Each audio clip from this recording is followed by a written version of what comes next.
run some tunes. All right. Well, good morning today. Actually, today is just ridiculous because I've got three people here that are about to head off on the adventure of a lifetime. So I'd like to start by introducing. So we've got Tim Franklin, and you can probably figure out who that is by process of elimination. He describes himself as a regular bloke hailing from Brisbane. So, mate, hometown. His mission is to break the current world record of running around the world in 434 days, which was set back in 2017. Now, the total distance, and again, I'm still trying to get my head around this because this is madness, it is 26,232 kilometres, and his plans to knock it over in 433 days because the last record was 434. He's got to knock over more than 63 kilometres a day, going to be crossing 23 countries over 5 continents. So in here as well, I have Chelsea and Liz, who are his support crew, because as you could imagine, there's some complexities with trying to run around the world, like keeping yourself going, as well as, some of the basic logistical challenges. So today we're going to find out a little bit about why on earth Tim wants to run around the world, why Chelsea and Liz have packed up their entire lives to support him running around the world. We're going to find out how all this happened. So good morning, guys. Thank you. Welcome. Morning. Thanks for having us. Yeah. I'm so delighted to have you guys here. When I met you this morning, I mentioned that I think you're all out of your minds, which is fantastic. I'll be honest, that's actually a compliment. Like I really dig that. I love a bit of madness. Tim, I'll start with you because, your circus, you're the man that's actually got to, pound the pavement, knock out 63 kilometres a day. Mate, you don't just wake up and decide to run around the world. Take me back. You weren't always a ultra marathon runner, were you, mate? No, I was arguably the complete opposite. Just a fit, active kid, played all the sports at home, on the street, usually mum putting her head out the window, calling us in because dinner's ready. And that was my life, a lot of cricket, a lot of rugby, until I was about 13, 14. And then my body started to fail me a little bit. Just had a few growing pains. Just through puberty, my body just didn't handle it all too well. So I just had a lot of pain. I had significant scoliosis, which caused a lot of pain. I have Osgood Schlatters in both knees, which is like a tendon growing at a different rate to the bones. And then I have a significant leg difference as well. So that really hurt me and just put a handbrake on any sort of movement without pain. So I just stopped, to be honest. I became sedentary. And then that endorphin release you get from exercise, I found in food. And I found in unhealthy foods and overeating. And so I just basically became sedentary more and more unhealthy. I still love sport. I just wasn't participating in it as I was as a kid and really put on some significant weight in like 3 or 4 years, late high school, and then obviously early into my uni days. But I always loved movement and stuff like that. So I made a decision when I was in my early to mid 20s that I've got to get fit again. I went for a run, and it was the hardest thing I ever did. I ran 2.2 kilometers, felt like I was going to perish, and haven't really stopped then. So that was about 2004. Now, I feel like we've glossed over a few points here because obviously there's a lot to jam into that. So understandably, if you've had, a few physical challenges, makes sense that that's all become difficult. And I can understand how you'd sort of let that slide. Uni, not the best place to sort of, get into a healthy eating regime. Had you sort of finished uni when you started this? Were you working? Yeah, I probably had finished uni. I sort of gave myself a little bit of a challenge at uni to start to get fit. But when you're in that, like you say, I'm surrounded by, partying and recreational substances that one probably shouldn't do.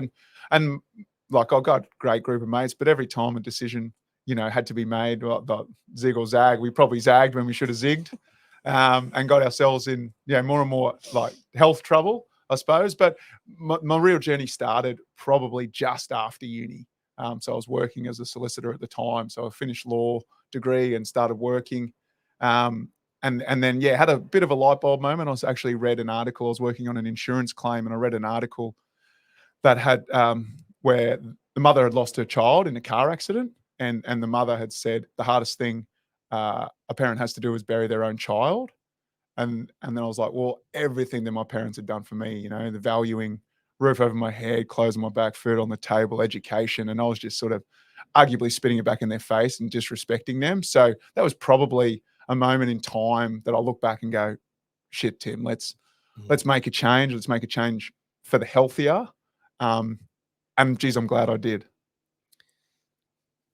And Tim, you've done a lot of running over the years. We've figured that out, but you've sort of gained some notoriety when we all got locked into our homes. That seems to be because, you know, as I've searched for you on the internet and I've done a bit of research trying to find out who is Tim Franklin. And you've got to search Tim Franklin Brisbane, I've noticed, because there is another Tim Franklin hogging some of your limelight. So we've got to work on that. You need a Wikipedia page. You need an SEO assistant. Mate, we've got to G that up for you. Now, you were locked in like the rest of us. I was drinking beers, smoking meats. I also discovered that if you get like a block of Philadelphia cream cheese and put it in your smoker, sweet baby Jesus. Oh, mate. delicious. Like it is, I'm just there. And I remember taking a photo of it and I'm like, this lockdown, fat is what I'm getting. So I decided to get fat. You decided to run a marathon in your apartment? Mate, how bored were you? Yeah. I lived by myself at the time. so I was going slowly, probably insane like a lot of us. But the origin of that is a very good friend of mine. She messaged me that a gentleman in France had run a marathon in his apartment. And I was like, I might as well give it a go, see if I can beat his record. So I did. I completed 2,000 laps of a 21-meter circuit in my little West End two-better, and had the world record for the fastest in-apartment marathon for all of 24 hours. I got rolled the next day by some bloke in Sydney. So I didn't have it for too long, but yeah, it's 6 hours and 45 minutes, I think it took. And the sort of the premise for that was, I don't know, a little bit of entertainment for people, something fun. You know, I'm lucky enough to coach a triathlon squad of adults and work with the young girls up at Brisbane Girls Grammar as a running coach up there. So just a little, not inspiration, but just, you know, take their minds off how everything had stopped and just, you know, say there's no excuses and you actually can keep moving. Well, there is. I can't be asked. And do you know how good smoked cheese is? But you decided that running a marathon in your apartment wasn't enough. How did you come up with the next challenge you entertained yourself with? Yes, so the next challenge, and I think you're referring to the Everesting. I am referring to Everesting. I can tell you not once in my whole life have I gone, what should I do this weekend? Tell us the story, Tim. And neither had I until that point. A friend of mine that I'd met in another ultra marathon that I'd done was from the UK.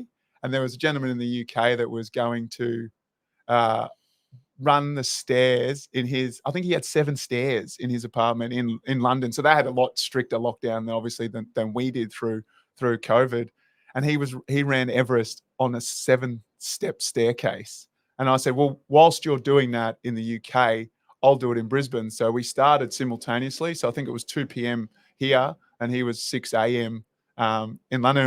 And we were FaceTiming and Skyping whilst we were doing it. And I, in my apartment, it was 8 levels and I completed that 161 times up and down for the equivalent of climbing.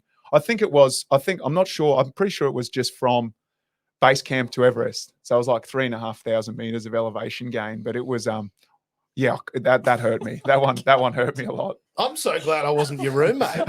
She'd be like, come on, Chief, just get in here. No. Or my neighbours with constant up and down the stairs. So. Did you get a few complaints? I didn't actually. No. I didn't. They were all like, it's the running guy. After they like I'd been on Sunrise or something like that. They're like, it's the running guy. The running man. And that's what I was known as. There you go. In the apartment block. Punching up and down. Because and I did notice, the airflow in a stairwell non-existent. Yeah, not Mm. great. Especially a fire escape. Yeah, Yeah. she was ugly business. Yeah, That's yeah, unpleasant. yeah. And the running down the stairs, because that didn't count for anything. I just had to get down. So running down the stairs, that's what really. Does your building not have a lift? I mean, come on, mate. It did. I just felt like that was cheating because the bloke in the UK had to do it on the 7 stairs. He had to walk down the stairs. So I thought if he has to walk down that, I've got to walk down mine. Oh, this story keeps getting worse. Crazy. All right. So before we jump into your around the world trip, I'd like to talk to your support crew. So look, we know Tim's out of his mind. Have either of you run a marathon or climbed Everest or just any, I've run 10K. you run 10K once? One Twice, time? yes. Twice. Yeah, same. That's the longest distance I've ever exerted myself for. 10 kilometers. Okay. So you guys are not part of Tim's triathlon squad, not part of his ultra marathon squad, Nope. I'm guessing, because you've only done it twice. Yeah.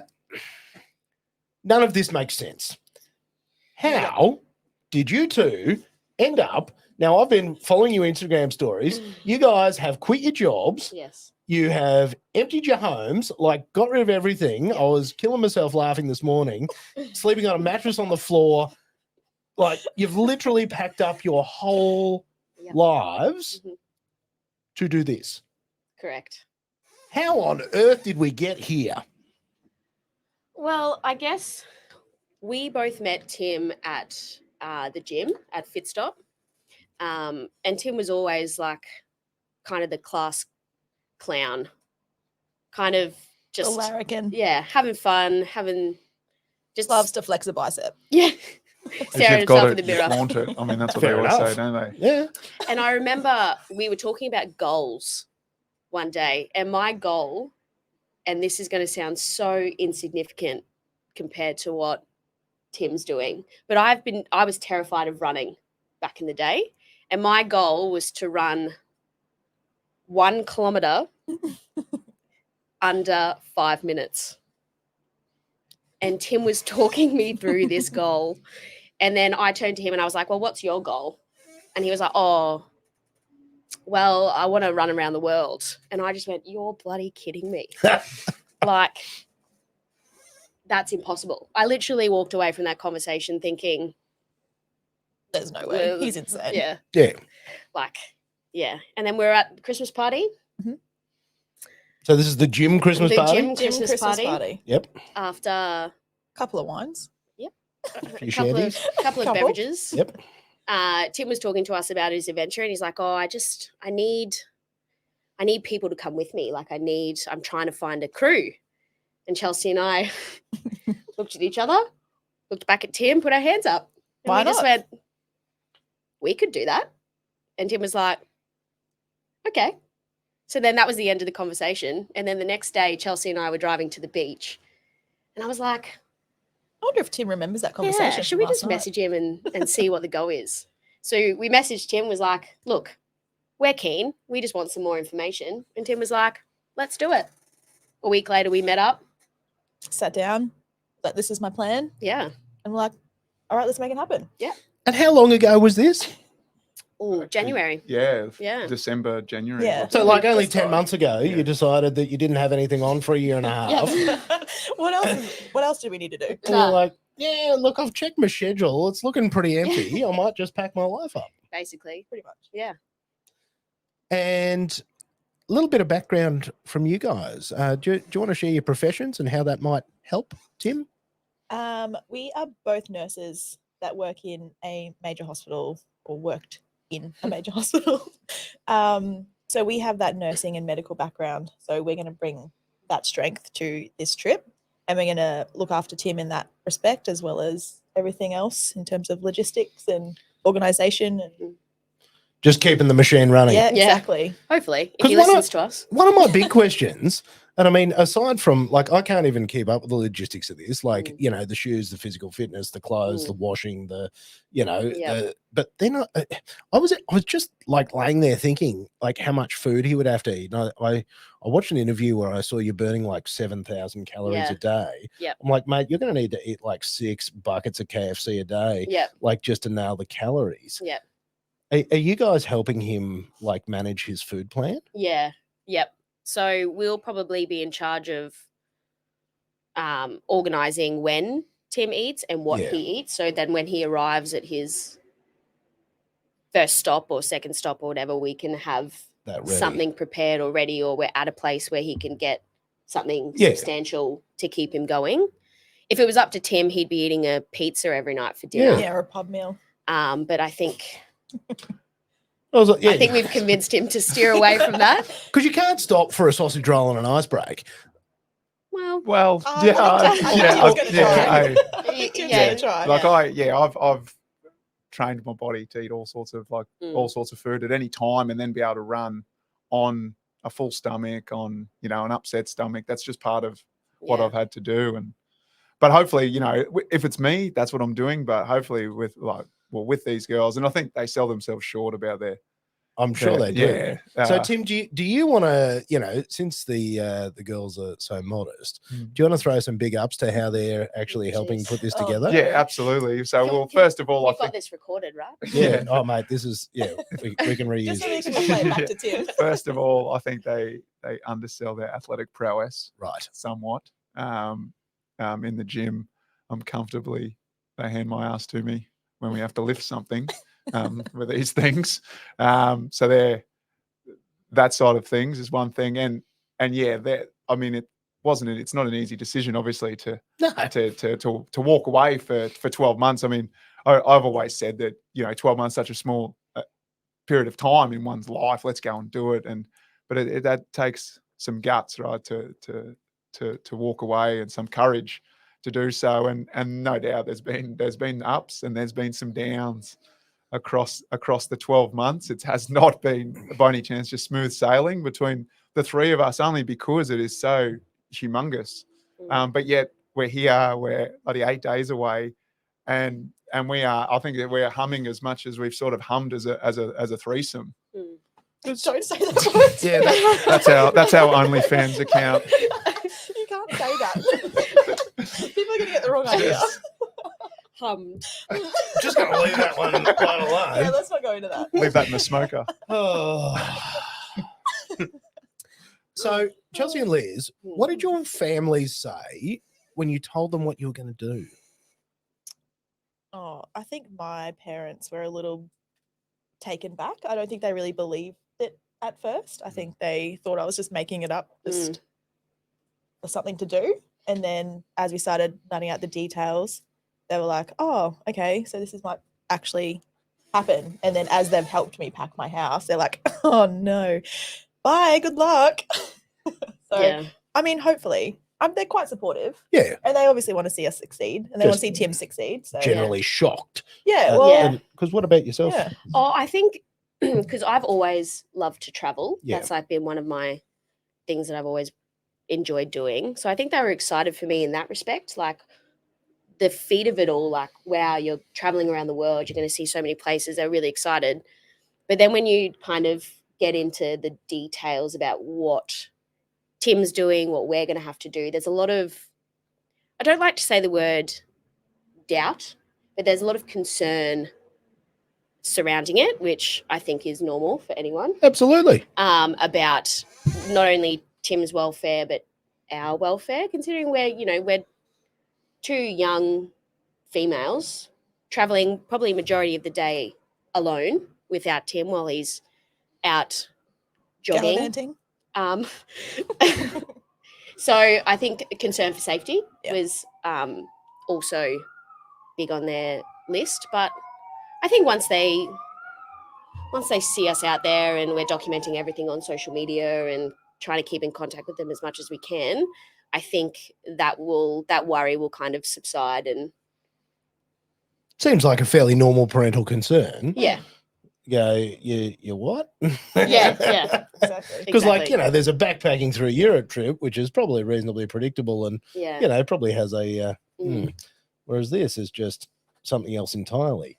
And it sort of leads me to ask the question, what do you, collectively, because I can't even figure out what would be the worst problem. What are you guys most concerned about, as you sort of lay things out and consider what you've got ahead of you?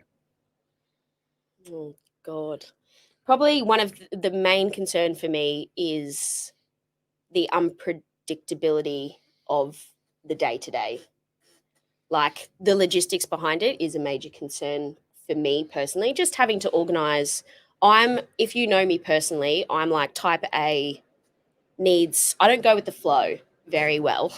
Like I need a plan, a place. Really? Great trip. Really? Great trip a ahead. plan, Ross. a plan, a place, a time. I need and I'm usually the one organising as well. So I need to have everything in place, and to have that kind of taken away from me,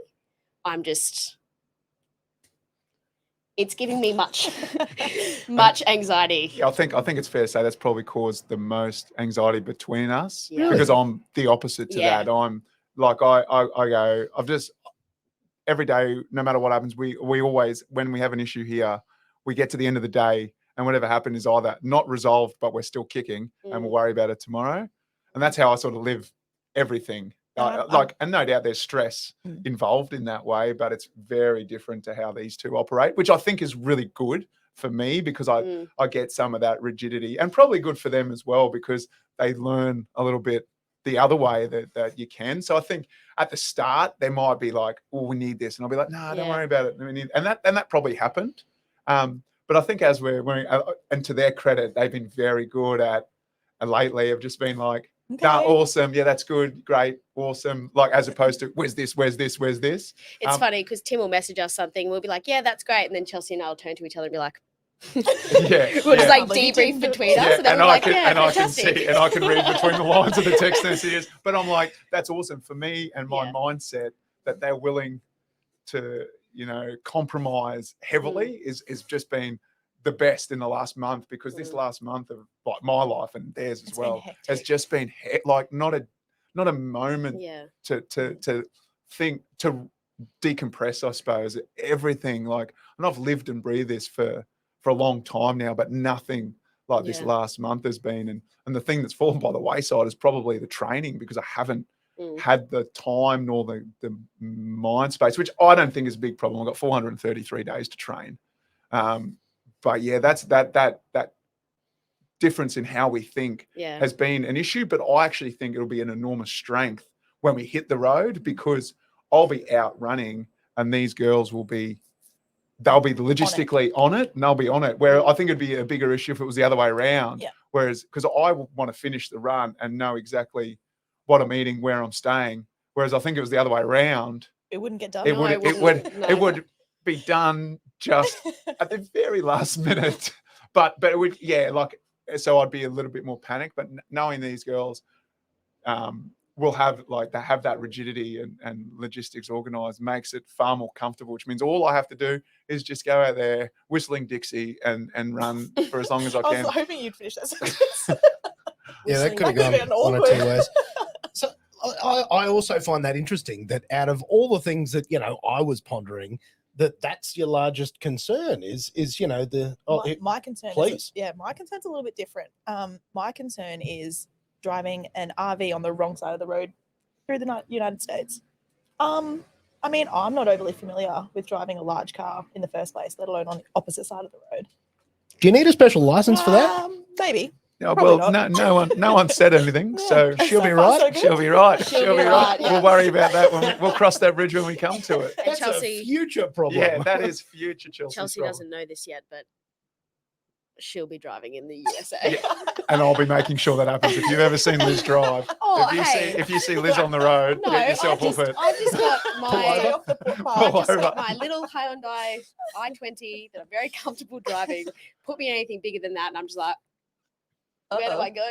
Yeah. You'll be all about that RV life by the time you get the back. You'll be giant like, steering you wheel. got the big rig. I'll be and all over it. Got to be doing the tooting that people going past. I reckon you'll love it.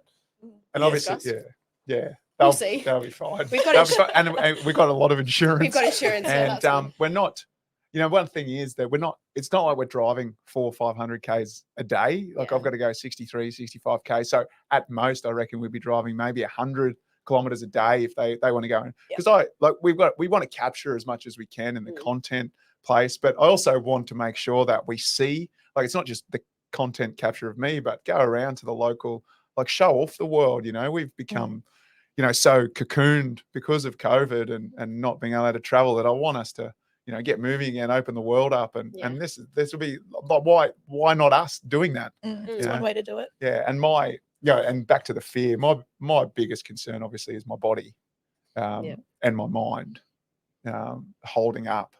But the mind I'm more comfortable with, but the body's just such an unknown.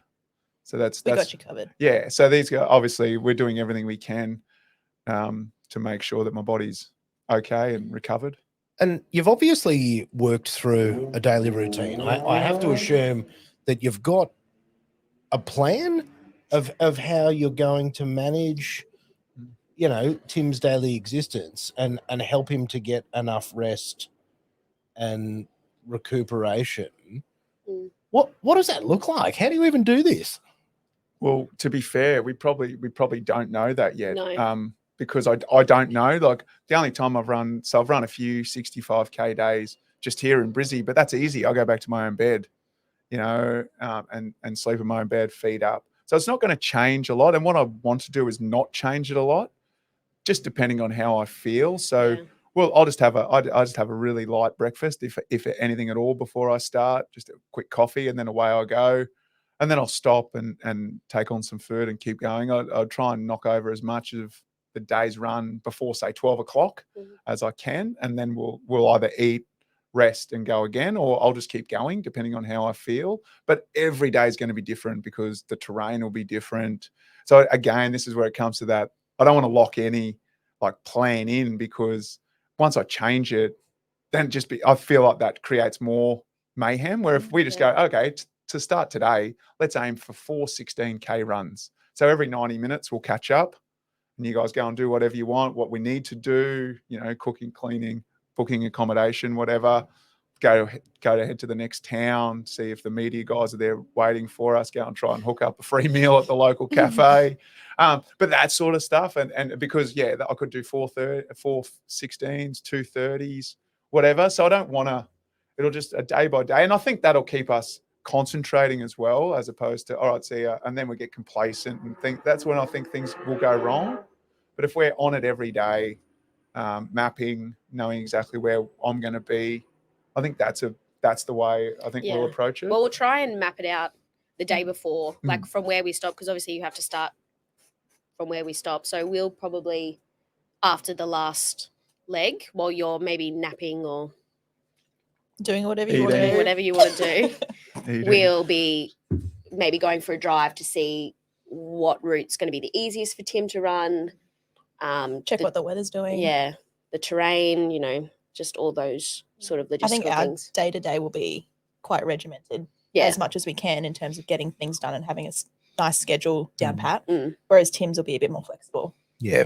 And Tim, how many hours does it take you, generally? Have you got a ballpark number to smash out that 60 odd K? Yeah. So the plan is I don't want to be moving from when I take my first step to my last step for any more than 10 hours a day. So I want to run the time in about 6.5 to 7 hours. So on that 6-minute K pace is where I want to be sitting.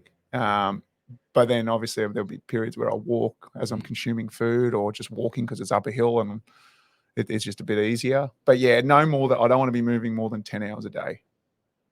I don't think I've ever moved for 10 hours a day. I was struggling at 6 hours. Yeah. And again, I wouldn't consider myself sedentary. I've been up and been to the gym and done all my things, but there's such a divide, and I think this is part of the fascination, and I think this is where people will, really latch onto your story and what you're doing. I mean, the feat of human endurance here is unlike anything I've heard for quite some time. Yeah. Because, it's not just, it's impressive just to smash out 65K, I'll be honest with you. I think about people I know who go and do a marathon and, train for 6 months, and then they're so bloody proud of themselves to do that one time. Mm-hmm. And, you're doing more than one of those every day. And it's the duration that gets me. The fact that, at 1 month, 3 months, 6 months, and, obviously it'll have excitement and things going on through it as well. But there's just there's something just wild Mm. about all of this. Do you have a strategy in place for what you're going to do through those middle months? Like, where, the excitement's sort of worn off, you're deep in the grind, and all three of you are looking at each other going, what have we done? Is that something you've sort of thought and talked about? Well, probably not as a group. I don't think we've talked about that, but It's a good time. yeah, well, Yeah, well yeah. for me, I mean, what a bloody privilege, to be able to do it, to have the finance to be able to do it, to have the body Yeah. that can even allow me to start, So what I have worked through is when I'm out there, even on long training days, when I'm feeling crappy, that I just take a step back and go, what a bloody privilege, like, and really heavy into the why. Like, I want to do this because it's a feat of human endurance. Selfishly, it's, there's my ego pushing me to let's see how far I can go. I want to push myself to my limit and find that out. I talk a lot about like getting comfortable with being uncomfortable, and that's where magic happens. Well, shit, if I can't find it here, I probably won't ever find it. So let's push that from an internal perspective. That's what I quite enjoy, really being uncomfortable. So I'm really looking forward to that. And then, like, I'm really, really lucky to link with a few charity partners. So that keeps me driving as well. And then for these two sitting to my right as well, is like, they've given up and sacrificed so much. And not only them, but their families, my families, our friends that we've just upped and left. And I've missed things because of this, that I've got to give it all back to them, and for me, succeeding is me paying them all back, and all my partners and sponsors, that's for me, it's really easy to it's transcended just me and my adventure to a big group of people that are right behind me and so supportive that I don't want to let anyone down. It's a pretty bloody good place to start from. Mm. And that's a lovely thing to remember. And, as you sort of talk about some of these organizations and you talk about this why, because I've, again, in my research, I've come across, you're all about the big, hairy, audacious goal. You're all about, finding your why. And that's a big part of this adventure, is sharing that story and obviously trying to encourage people. Because, if I understand this correctly, it's to go, I am just a bloke that, found myself a bit chonky and went, mate, I'll just start, one foot in front of the other. And before you know it, you can probably take on something a bit bigger. And I think there's a wonderful message in that. I'd love for you to share about how that's become such a big part of what you do. Yeah, well, where do I start there? I mean, yeah, I was unfit and unhealthy, and I started to move, and I say this, and I've got a little video, and every single one of my friends has mocked me, where is running like saved my life, and then running became my life. And that's really true in that it gave me a purpose. It gave me a focus. Physically, yeah, hugely beneficial, mentally beneficial, emotionally beneficial, gave me something to push to, something that I just found a passion in it. I found a passion in how hard it was, but how rewarding it was. Similar to like when we were at the gym together, and that effort you put through, and then you succeed and you finish and you're like, how good was that? I can't wait to push myself again. And that can be in anything. It doesn't have to be physical. It can be in any goal that one sets themselves to, like, keep working at it, be consistent over time, and get to the end.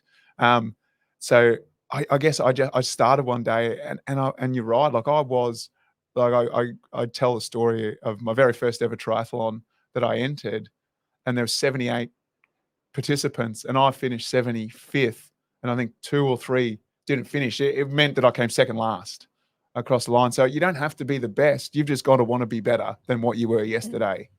By no means do you have to be at the top of the tree to try anything or achieve anything, because the only person I'm ever competing against, save for the world record, which is a relative phenomena, but I'm only doing this for me, to challenge me.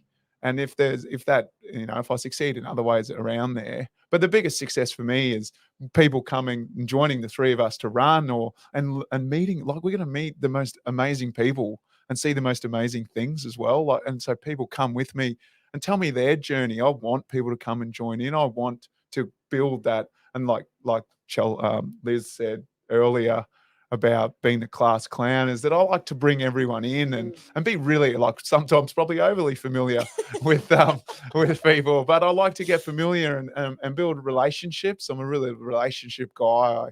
I like to meet and greet and just hear people's and listen to people's stories. So that's another driver. And I want everyone to do that. Like everyone, like always, another thing I always say, I seemingly say a lot of things, but is that No, you do. if you could bottle that feeling of succeeding or completing something that you've set out to do, and you could sell that, you'd be the richest person on the planet. Because there's no better feeling than when you set out to do something and you achieve it, then that euphoric, feeling is just, I don't care what it is, just, and then commit to starting and you can't really lose. Well, Chelsea and Liz, because you've been hanging around with Tim so long and you've been listening to these Timisms, what's your big, hairy, audacious goal? Do you have one each or do you have a combined one?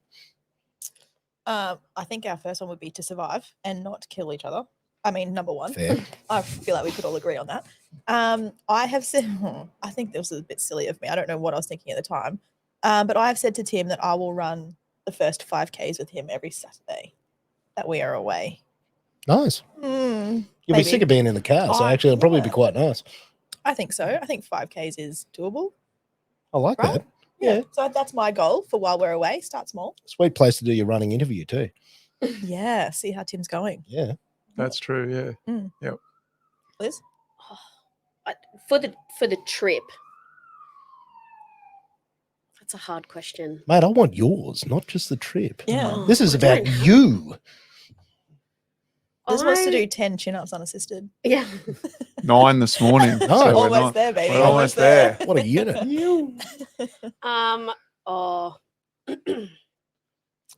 That's such a tough question. I don't know. One of our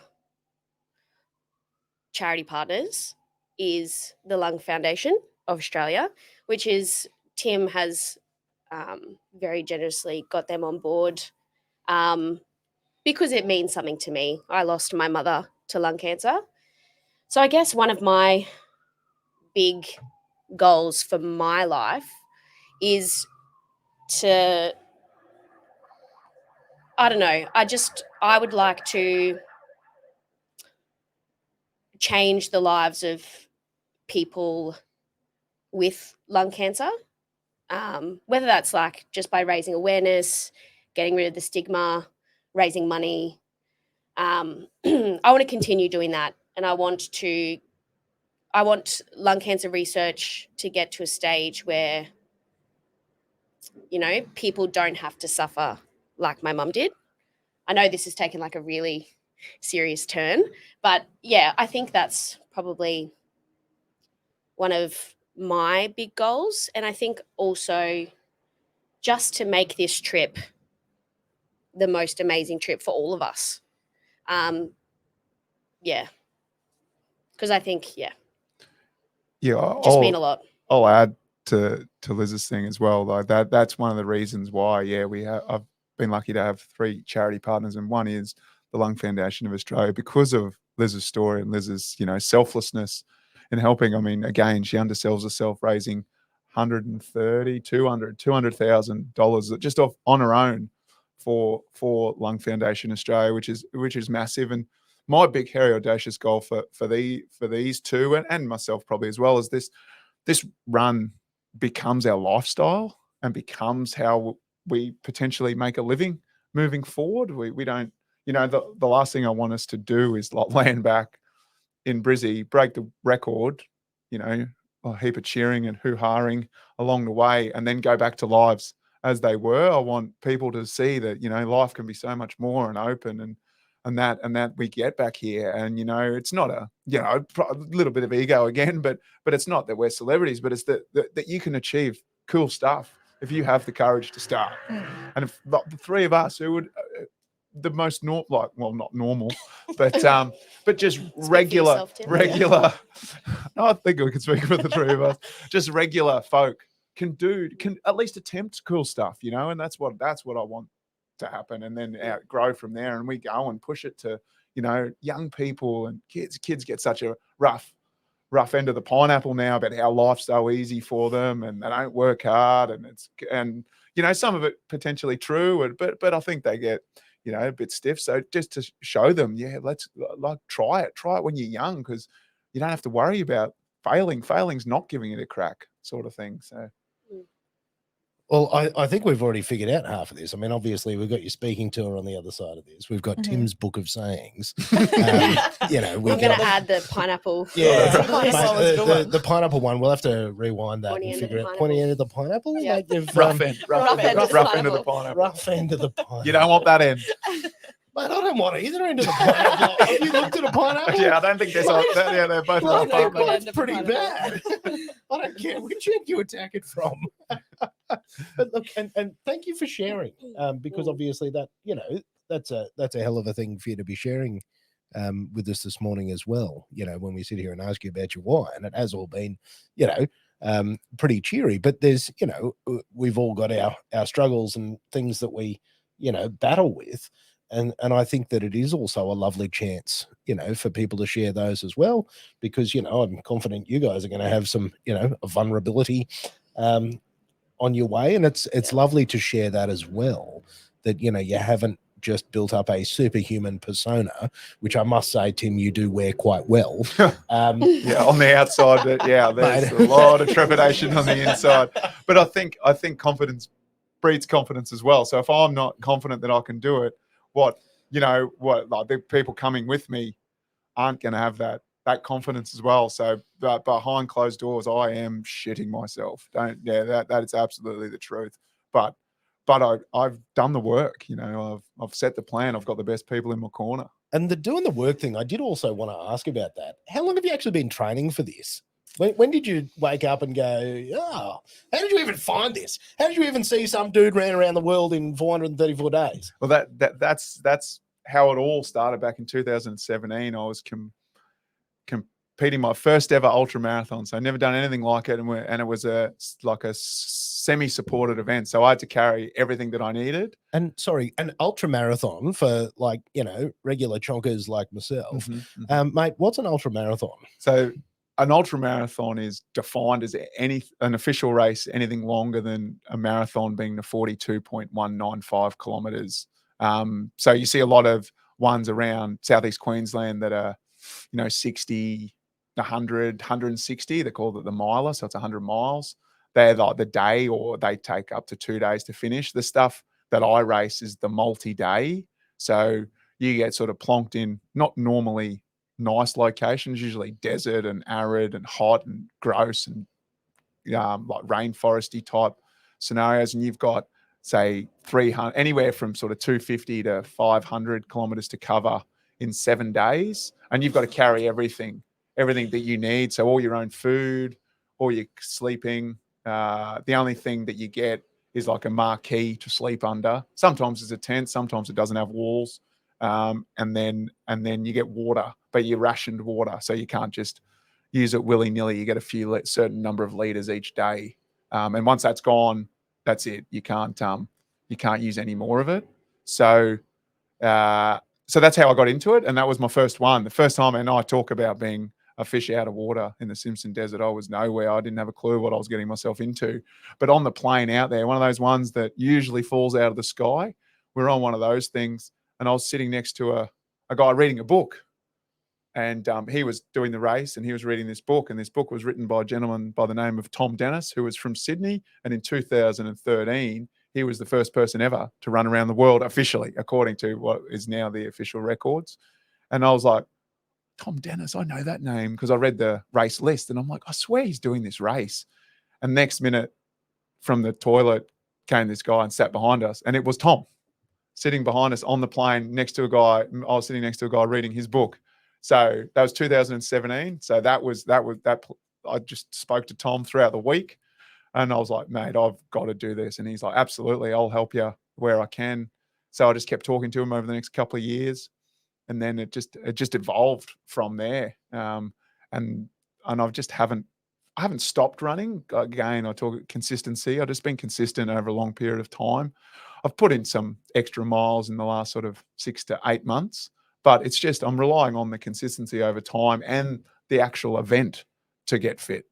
You know, my body, I know that the first 4 to 6 weeks of everything I've read about, you know, ultra tests is that the first 4 to 6 weeks are putrid.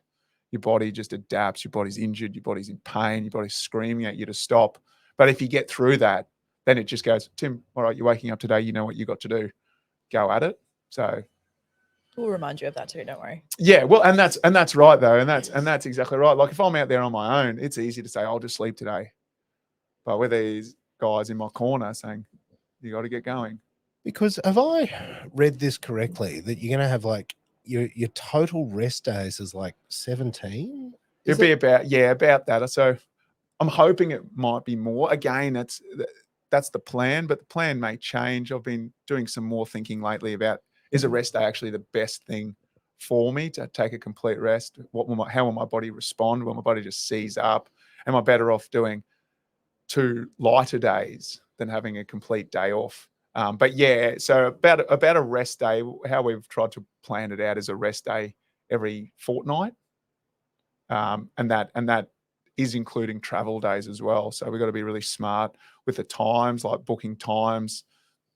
But we travel, lucky we're heading east. So time sort of works in our favor, especially going over the date line to start with. We make a day up. And although that sounds so, you know, insignificant when you're trying to cover so many Ks so quickly, that every day actually matters. Because where are the parameters for this? I mean, is this like a Guinness World Record? I'm trying to think of where do they maintain the world? Because I mean, look, the only experience I have in world record, you might have walked past our Sega Rally machine. My brother is actually number 2 in the world. Really? So working towards the number 1. So that is all our experience in world records is on a 1997 version of Sega Rally 2 arcade. Still counts. And you know, look, Wow, again, and there's very serious protocol of how that has to be run. Yep.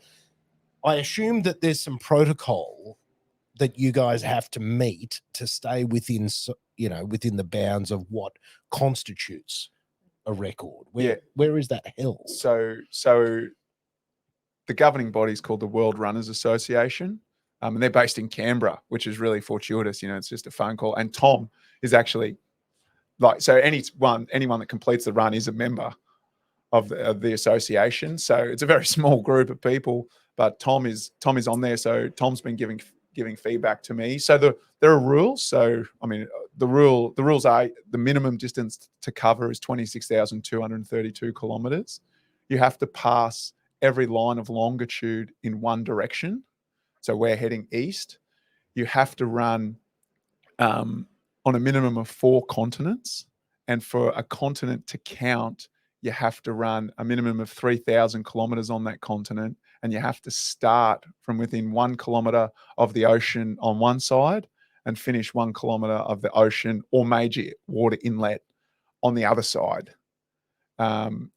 You have to, and you have to start every day exactly the same place where you finished the day before. So you can't, for instance, finish, say, 10 Ks out of a town, drive into the town, and then keep going from that town. You have to drive back to where you finished. And that's where the logistics becomes even more challenging, because I don't want to run any more than 26,232 kilometers. I want it to be my 26,000. Oh, and the other one is you have to start and finish in this exact same place to hit that. So that's the loop.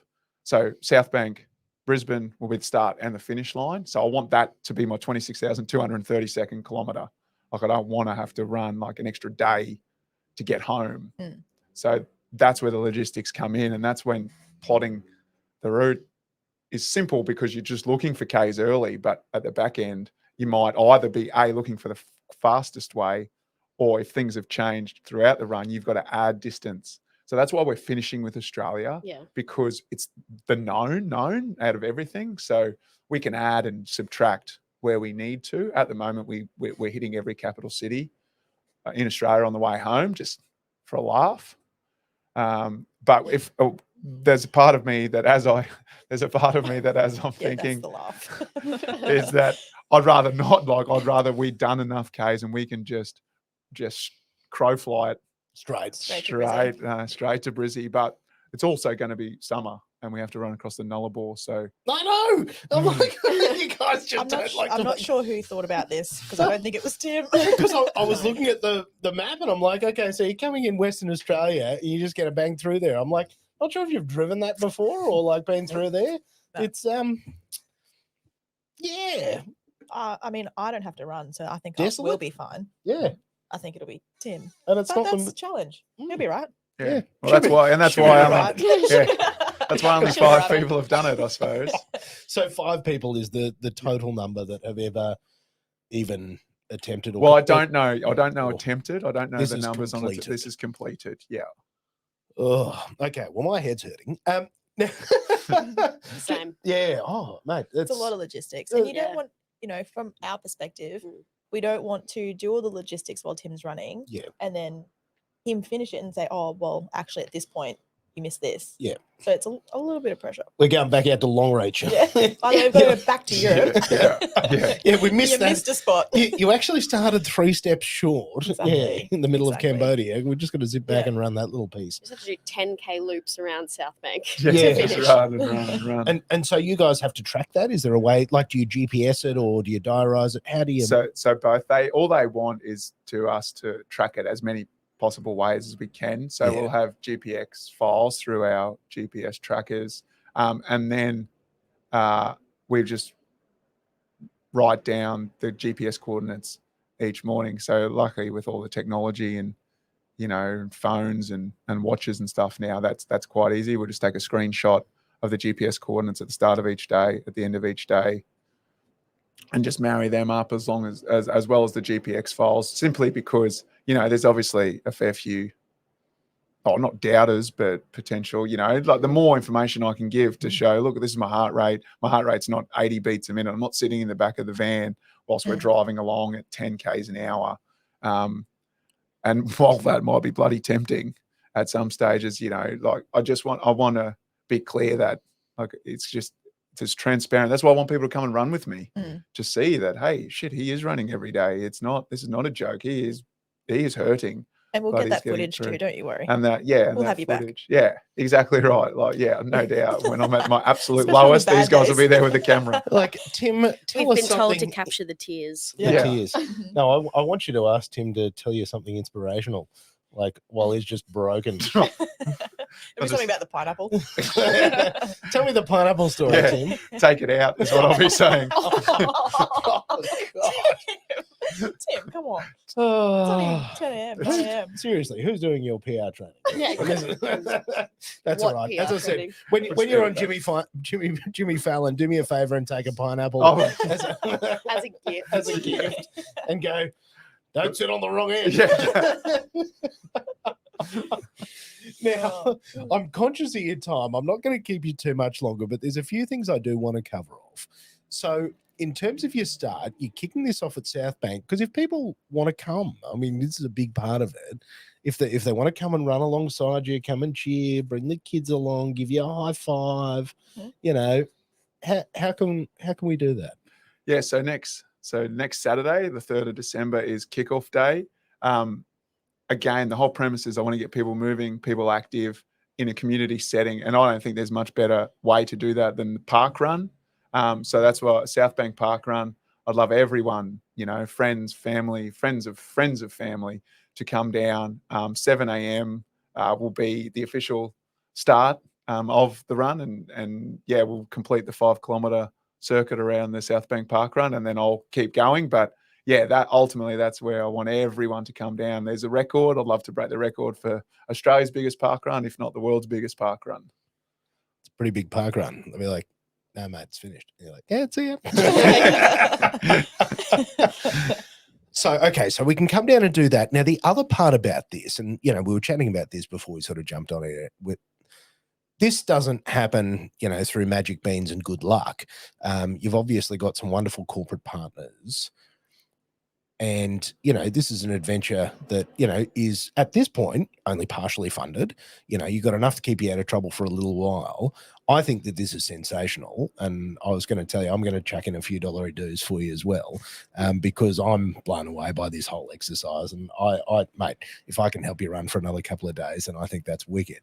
And if there are other people out there that go, this bloke's a legend, these two are like even bigger legends, to keep this man. Absolutely. I mean, mate, you got to know where the real powerhouse is. How can people support you?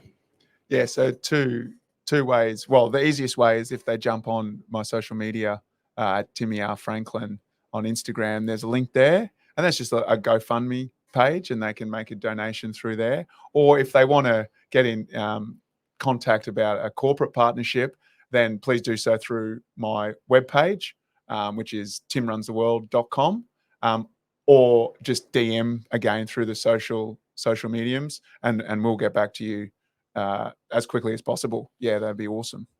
Well, that's it. You're going to have a little thing there that says, I'm just running 63 kilometers, but I'll get back to you. As my out of office. And then the other thing that we had to announce is obviously it's not just your socials, but your pit crew now has some socials. We do. Pit crew, how can we follow you guys? So we have created a Instagram page called This Is How We Crew It. And basically, don't laugh, Tim. Basically, it'll just be all the behind the scenes footage of how we're preparing for the trip, and just all the stuff that you're not going to see on Tim's main page. Mm-hmm. All the emotion, the trials, the carpool karaoke, the funny conversations that get a bit weird. That's okay. The pineapples. No doubt. The pineapples. Me. Yes. Yeah. A bit more of the real life behind the scenes of how we're actually traveling, I guess. Which I think is amazing. Yeah. Because I think it will be very hard for you, Tim, to document on top. I'm confident you'll find a way. But, in terms of like that media creation as well, they're certainly going to be your right hand in, documenting that journey for you. And I assume updating, helping to update your socials and all that sort of stuff as well. So this is how we crew it. Yep. Have you got a song for that yet? Have you got that? I don't know if you would believe it, but it goes, this is how we crew it.